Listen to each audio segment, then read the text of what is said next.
Hello friends, my self Sumit Kumar. Friends, successful outcome में आपका स्वागत करते हैं। फ्रेंड्स, सबसे पहले अगर अभी तक हमारे चैनल पर नए हैं तो प्लीज़ चैनल को सब्सक्राइब कर दें और बेल आइकन को ज़रूर प्रेस करें ताकि इसी तरह की जो वीडियो है उसकी नोटिफिकेशन आप तक आसानी से पहुंच सके। फ्रेंड्स, आज हम पढ़ेंगे वेन हीले के ज्यामितीय चिंतन के स्तर के बारे में, जो काफ़ी इम्पोर्टेंट है, जो सभी शिक्षक पात्रता परीक्षा जितने भी हुए हैं अभी तक सभी में जो है पूछते आ रहा है और पूछेंगे ही। जो आगामी एग्ज़ाम होने वाला है उसमें भी ये संभावित है कि और इससे जो है क्वेश्चन आता ही है। तो फ्रेंड्स, ये काफ़ी इम्पोर्टेंट है, इसको अच्छे से आप देखेंगे, लास्ट तक वीडियो देखें, आपको पूरा समझ में आ जाएगा। ठीक है, तो फ्रेंड्स आइए देखते हैं वेन हीले के ज्यामितीय चिंतन के असर के बारे में आज हम पढ़ेंगे। वेन हीले ने जो है लेवल्स बताए, जो 5 लेवल बताए, जिसमें जो है पहला है विजुअलाइजेशन, दूसरा है आपका एनालिसिस, तीसरा है आपका इनफॉर्मल डिडक्शन, तीसरा है आपका डिडक्शन, चौथा है आपका रिगोर। ये आपका जो है 5 स्तर जो है बताया वेन हीले ने, जो काफ़ी इम्पोर्टेंट है। इसको आप अच्छे से देखेंगे, वीडियो को लास्ट तक देखेंगे, आपको पूरा समझ में आ जाएगा। तो वेन हीले ने जो है ये 5 जो है बताया लेवल्स, जो काफ़ी इम्पोर्टेंट है, तो इसको देखेंगे। वेन हीले थ्योरी में जो है ओवरऑल 5 स्टेट्स बताए, जिनमें जो है 1, 2, 3, 4, 5 ना होकर उन्होंने 0 से 4 तक जो है 5 लेवल बताया। जैसे आपको 0, 1, 2, 3, 4 ये आप काउंट करेंगे, 1, 2, 3, 4 और 5। तो इस तरीके से जो है इन्होंने 5 लेवल के बारे में इन्होंने जो है बताया है। लेवल 0 जिसका नाम इन्होंने दिया है विजुअलाइजेशन, जिसका हिंदी है आप चाक्षुषीकरण। इस स्टेज में बच्चा ऐसी शेप को देखकर सर्किल, स्क्वायर या ट्रायंगल नहीं कहता, वह सर्किल देखकर उसे रोटी, सूरज, कंगन कहेगा। ट्रायंगल शेप देखकर बच्चा उसे ट्रायंगल नहीं बल्कि समोसा कहेगा। तो विजुअलाइजेशन से समझेंगे कि इसमें जो है किसी अगर बच्चे को आप ट्रायंगल, स्क्वायर या फिर सर्किल आप उसको दिखाएंगे तो उसके बारे में जो उसे सही रूप से जानकारी नहीं होगी, वह सर्किल आप अगर उसे दिखाते हैं तो वो अगर बच्चे से पूछेंगे कि ये क्या है, तो वो उसे रोटी, कंगन या फिर अन्य चीज़ें जो गोल होती है उसके बारे में वो जिक्र करेगा, उसके बारे में बताएगा। और यदि आप स्क्वायर दिखाते हैं तो हो सकता है वो उसे कोई और चीज़ें जो बता सकता है, जैसे टेबल, कुर्सी इत्यादि, जो उसके आसपास इर्द गिर्द जो वस्तुएं हैं जो आसपास दिखाई देती हैं उसके बारे में ही वो बताएगा। यदि आप उसे ट्रायंगल शेप का ट्रायंगल दिखाते हैं तो वो उसे ट्रायंगल ना कहकर वो उसे जो है त्रिभुजाकार जो वस्तुएं हैं जो उसके आसपास जो दिखाई दे रहे हैं तो उसके बारे में वो बताएगा। क्या उसे हो सकता है उसे जो खाने वाली चीज़ें जैसे समोसा कह सकता है, जो उसे अधिक प्रिय है, जो उस आकार का होता है, वो उस चीज़ का नाम लेगा, उसे वो ट्रायंगल नहीं कह पाएगा। तो ये है आपका विजुअलाइजेशन, चाक्षुषीकरण। जो बालक देखेगा किसी इस स्टेज में जो है बालक किसी शेप को देखकर उस शेप का आकार के बारे में ना बताकर उस आकार की जो वस्तुएं हैं जो उसके आसपास इर्द गिर्द जो उसे दिखाई देती है उसके बारे में वो बताएगा। बच्चे शेप को अपने अकॉर्डिंग नाम देते हैं, ना कि जो है शेप के अकॉर्डिंग जो उसका नाम होना चाहिए उसे वो नहीं बता पाता है। नेक्स्ट देखेंगे लेवल 1 का जो है एनालिसिस, जिसका हिंदी होता है विश्लेषण। एनालिसिस में इस एज में बच्चा जो है शेप को देखकर उस शेप का नाम और कुछ प्रॉपर्टीज़ बताना स्टार्ट कर देते हैं। जब इस स्टेज में बालक जो है किसी शेप को आप उसे दिखाएंगे तो इस शेप को जो है देखकर उस शेप का नाम और उसकी प्रॉपर्टीज़ बताना स्टार्ट कर देता है। बच्चा शेप देखकर बताएगा कि ये ट्रायंगल है, त्रिभुज है इसकी 3 साइड्स होती हैं। जो है बालक को जो है सेकेंड लेवल कह सकते हैं इसको, एनालिसिस विश्लेषण जिसमें बालक करना आरंभ कर देता है। इसमें बालक किसी शेप को देखकर ये बता देगा कि ये ट्रायंगल है, इसके 3 साइड्स होते हैं। तो इतनी जानकारी जो है लेवल 2 में बच्चे को आ जाती है। नेक्स्ट देखेंगे लेवल 2। लेवल 2 में आपका है इनफॉर्मल डिडक्शन। इनफॉर्मल डिडक्शन का हिंदी है आपका अनौपचारिक निगमन। अनौपचारिक निगमन बच्चा कॉन्क्रीट मूर्त वस्तुओं के आंसर दे पाता है। डायरेक्ट क्वेश्चन के आंसर जो है इस स्टेज में बालक दे पाता है। इसमें बालक जो है सीधा प्रश्न अगर आपसे उससे पूछते हैं कि त्रिभुज के तीनों कोनों का योग कितना होता है, तो बच्चा जो है बता देगा कि 180 होता है। इस तरह की जो चीज़ें आप उससे पूछेंगे, जैसे त्रिभुज के कितने साइड्स होते हैं, तो वो बता पाएगा कि त्रिभुज के 3 साइड्स होते हैं। अगर उससे पूछेंगे कि जो स्क्वायर होता है, स्क्वायर की चारों भुजाओं के साथ क्या संबंध होता है, तो बता देगा कि चारों जो है एक जो है सम होता है। तो ये सब चीज़ें की जानकारी जो है सेकेंड लेवल में बच्चे को हो जाती है। इस स्टेज में बच्चा जो है डिफरेंट शेप में डिफरेंसेस बता पाता है।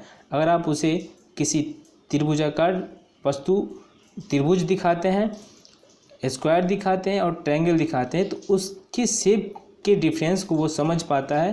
अगर आप उससे पूछेंगे कि इसमें त्रिभुज कौन है, तीनों अगर शेप दिखाते हैं बच्चे को, अगर तीनों के बारे में आप पूछते हैं कि इनमें से ट्रायंगल कौन है, तो वो सही में जो है वो ट्रायंगल को जो है सेलेक्ट करेगा और वो आपको सही रूप में बता पाएगा।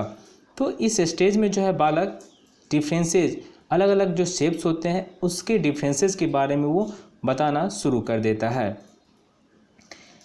त्रिभुज भी अलग अलग तरह के होते हैं और बच्चा इन अलग अलग त्रिभुज के तरह के त्रिभुजों को समझ पाएगा। आप अगर त्रिभुज के अलग अलग जो है शेप्स बनाकर अगर बच्चे से पूछेंगे तो उसके बारे में वो सही जानकारी दे पाएगा। तो इस स्टेज में आपको जो है लेवल 2 जिसमें इनफॉर्मल डिडक्शन और अनौपचारिक निगमन में जो है बालक ये बता पाएगा अनौपचारिक निगमन में। नेक्स्ट देखेंगे आप लेवल 3। लेवल 3 में जो है अब यहाँ देखेंगे अनौपचारिक। अनौपचारिक का तात्पर्य है कि अनौपचारिक में जो है लिखित वर्णन नहीं मिलता है। जैसे इसमें समय, स्थान, सिंबल इसमें निर्धारित नहीं होता है। और अनौपचारिक से एक और इम्पोर्टेंट टॉपिक जानेंगे कि घर पर जो शिक्षा मिलता है वो औपचारिक होता है। ठीक है, तो इसको आप याद रखेंगे। नेक्स्ट देखेंगे लेवल 3 फॉर्मल डिडक्शन, जिसका हिंदी होता है औपचारिक निगमन। औपचारिक निगमन में बच्चा शेप्स को बनाना भी स्टार्ट कर देते हैं। एब्स्ट्रैक्ट अमूर्त रूप से भी शेप्स को समझ पाते हैं। बच्चों को डायमेंशन दे दी जाए तो वह शेप्स बना सकते हैं। इनडायरेक्ट कैलकुलेशन भी कर पाते हैं। शेप्स की प्रॉपर्टीज़ में डिफरेंसेस भी कर पाते हैं। ये स्टेज अपर प्राइमरी के स्टूडेंट्स में आती है। देखिए क्या कह रहा है कि बच्चा जो है शेप्स को बनाना भी स्टार्ट कर देते हैं। औपचारिक निगमन में बच्चे को अगर कोई वर्क दे दिया जाए कि आप ट्रायंगल, स्क्वायर या फिर अन्य कोई शेप्स के बारे में उससे कहा जाए बनाने को, तो वो आसानी से बना देता है। इसमें जो है अमूर्त रूप से जो है शेप्स को समझ पाते हैं। अगर आप जो है उसे लिखित रूप में ना देकर भी आप उसे ऐसे पूछे ओरल, तो वो आपको जो है शेप्स के बारे में जानकारी सही रूप से दे पाएगा। बच्चों को डायमेंशंस दी जाए तो वह शेप बना सकते हैं। बच्चे को अगर डायमेंशंस उसे दे दी जाए तो वह शेप्स जो है आसानी से बना पाएगा। इनडायरेक्ट कैलकुलेशन भी कर पाते हैं। अगर जो है कैलकुलेशंस अगर उसे दे दिया जाए तो इनडायरेक्टली वे में वो कैलकुलेशन बिना लिखित रूप में ही वो ऐसे ही वो आपको मौखिक जवाब दे पाता है। तो इस औपचारिक निगमन में जो है बालक जो है ये सब कुछ कर पाएगा। शेप्स की प्रॉपर्टीज़ में डिफरेंसेस भी कर पाता है। शेप्स की प्रॉपर्टी जो उसका प्रॉपर्टीज़ है, किसी और जैसे स्क्वायर हो गया, ट्रायंगल हो गया, सर्किल हो गया। तो ये सब शेप्स की जो प्रॉपर्टीज़ है उसमें वो डिफरेंसेस भी इसमें कर पाता है। तो औपचारिक और अनौपचारिक में ये सारी जो है डिफरेंसेस है। और औपचारिक से हम जानेंगे कि औपचारिक क्या होता है। औपचारिक निगम जैसे कि जो लिखित वर्णन इसमें जो है, औपचारिक निगमन में जो है आपको लिखित वर्णन मिल जाता है। उसके बाद है समय, स्थान, सिंबल इसमें निर्धारित होता है। और विद्यालय में जो शिक्षा मिलती है वो औपचारिक शिक्षा कहलाती है। तो इसको याद रखेंगे, ये इम्पोर्टेंट है। लेवल 4 में देखेंगे, लेवल 4 में है रिगोर यानी दृढ़ता। ये जो है ये लेवल जो है आपका एडवांस लेवल भी कहलाएगा। ये एडवांस स्टेज है यानी इसे एडवांस लेवल भी कह सकते हैं। बच्चा डिफरेंट शेप्स को जोड़कर मिलाकर अलग अलग तरह से कैलकुलेशन कर पाता है। इस लेवल में बच्चा जो है अलग अलग शेप्स को जोड़कर, अलग अलग जो है डिफरेंसेस शेप को जोड़कर उसे ऐड कर कर जो है डिफरेंस तरीके से जो है उसका कैलकुलेशन कर पाता है। कॉम्प्लेक्स क्वेश्चन कर पाता है। इसमें जो है बालक को अगर कोई कॉम्प्लेक्स क्वेश्चन, कोई अच्छा क्वेश्चन आप अगर उसे दे दें तो वो जो है उसे उसमें जो है उसे सफलतापूर्वक वो उसे कर पाएगा। यदि अगर बालक को कोई ऐसा प्रश्न दे दिया जाए जो आपको लगता है कि ये बच्चे को जो है ये बच्चे के लिए जो है उसके लेवल के अनुसार सही है, उसे ये कर पाना चाहिए, तो वो आसानी से उसे कर पाएगा। यानी उसे अगर कॉम्प्लेक्स क्वेश्चन भी अगर लेवल 4 में, लेवल 5 में अगर उसे दे दिया जाए तो उसे जो है उसमें परेशानी नहीं होगी, वो आसानी से उसे कर पाएगा। तो इसको जो है देखेंगे। उसके बाद है फॉर्मल डिडक्शन स्टेज में बच्चा एक्सियम्स, पोस्टुलेटेड थ्योरम्स के रिलेशंस को भी समझ पाता है। जो फॉर्मल डिडक्शन है औपचारिक निगमन में बच्चा जो है एक्सियम्स, पोस्टुलेटेड थ्योरम्स के रिलेशंस को भी समझ पाता है। एक्सियम्स और पोस्टुलेटेड थ्योरम है उसकी जो है संबंध को समझ पाता है।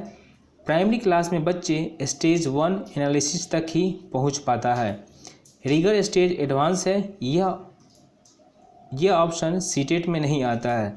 जैसे ये दो आपका जो है इम्पोर्टेंट है, इसको याद रखेंगे सीटेट के लिए। जैसे प्राइमरी क्लास में बच्चे स्टेज 1 एनालिसिस तक ही पहुंच पाता है। प्राइमरी क्लास में बच्चे जो होते हैं वो स्टेज 1 एनालिसिस तक ही पहुंच पाता है। उसके बाद जो है अपर क्लासे में जाने के बाद जो है ये सब लेवल जो है आपको जो उसे पढ़ना पड़ेगा। रिगर स्टेज एडवांस है, यह ऑप्शन सीटेट में नहीं आता है। रिगर स्टेज जो है ये एडवांस लेवल है, इससे जो है क्वेश्चन सीटेट में नहीं आता है। आपको जो है लेवल 4 तक ही आपको सीटेट में पूछा जाएगा। तो ये इम्पोर्टेंट है। एक बार मैं फिर से रिपीट कर देता हूँ कि ये जो आपका वैन हिले का ज्यामितीय चिंतन के स्तर है, इसको जो है वैन हिले ने जो है 5 लेवल्स में इसको डिवाइड किया है। वैन हिले ने जो 1 to 5 न लेकर 0 to 4 लिया है। लेवल 0 में इन्होंने बताया विजुअलाइजेशन, चाक्षुषीकरण। लेवल 2 में बताया लेवल एनालिसिस, विश्लेषण। लेवल 3 में बताया इनफॉर्मल डिडक्शन, औपचारिक निगमन, अनौपचारिक निगमन। लेवल 3 में बताया फॉर्मल डिडक्शन और औपचारिक निगमन। लेवल 4 में बताया, लेवल 5 में बताया रिगर दृढ़ता। तो ये है आपका लेवल हो गया वैन हिले के अनुसार। ये काफ़ी जो है इम्पोर्टेंट है। ये आपका क्वेश्चन जो है लेवल 4 रिगर जो है आपका सीटेट में नहीं पूछता है। पेपर 1 और पेपर 2 में संभावना है कि इससे पूछा जा सकता है, लेकिन पेपर 1 में जो है आपको इससे पूछा जाएगा। लेवल 1 में, लेवल 2 तक जो है आपको प्राइमरी यानी 1 to 5 का जो एग्ज़ाम होता है पेपर 1 में, उसमें जो है आपका जो है लेवल 1 और लेवल 2 से आपको पूछा जाएगा। और आपका लेवल 4 तक जो है आपका सीटेट में जो है आपका सेकेंड पेपर जो होता है उसमें पूछा जाएगा। लेकिन लेवल 4 जो रिकॉर्ड है इससे कम संभावना है कि इससे प्रश्न आएंगे। तो इसको आप अच्छे से ध्यान से इसको पढ़ लेंगे। और अगर आप अभी तक हमारे चैनल पर नए हैं तो प्लीज़ चैनल को सब्सक्राइब कर दें और बेल आइकन को ज़रूर प्रेस करें ताकि इसी तरह की जो वीडियो है वो आप तक आसानी से पहुंच सके। और अगर इसका आप PDF के रूप में अगर पाना चाहते हैं तो आप हमारे टेलीग्राम चैनल सक्सेसफुल आउटकम से जुड़ सकते हैं। ये हमारा सोशल मीडिया अकाउंट है। जैसे सक्सेसफुल आउटकम आप यूट्यूब चैनल से आप जुड़े हुए हैं, अगर नहीं अभी तक नए हैं तो सब्सक्राइब करें और बेल आइकन को प्रेस करें। फेसबुक ग्रुप है जहाँ पे आपको बहुत सारी जो है क्विज़ जो है बहुत सारी न्यू जो अपडेट्स होती है उसकी जानकारी आपको मिल जाएगी। लेटेस्ट PDF मिल जाएगा। सक्सेसफुल आउटकम से आप टेलीग्राम चैनल पे जाके वहाँ सर्च कर सकते हैं और ज्वाइन कर सकते हैं, जहाँ आपको इस सब की जो है वीडियो और आपको PDF के रूप में जो है आपको मिल जाएगी। और आप हमारे इंस्टाग्राम पे भी फॉलो कर सकते हैं जहाँ यहाँ पे जाके। तो फ्रेंड्स फिर मिलते हैं आपसे नेक्स्ट वीडियो पे। So thank you.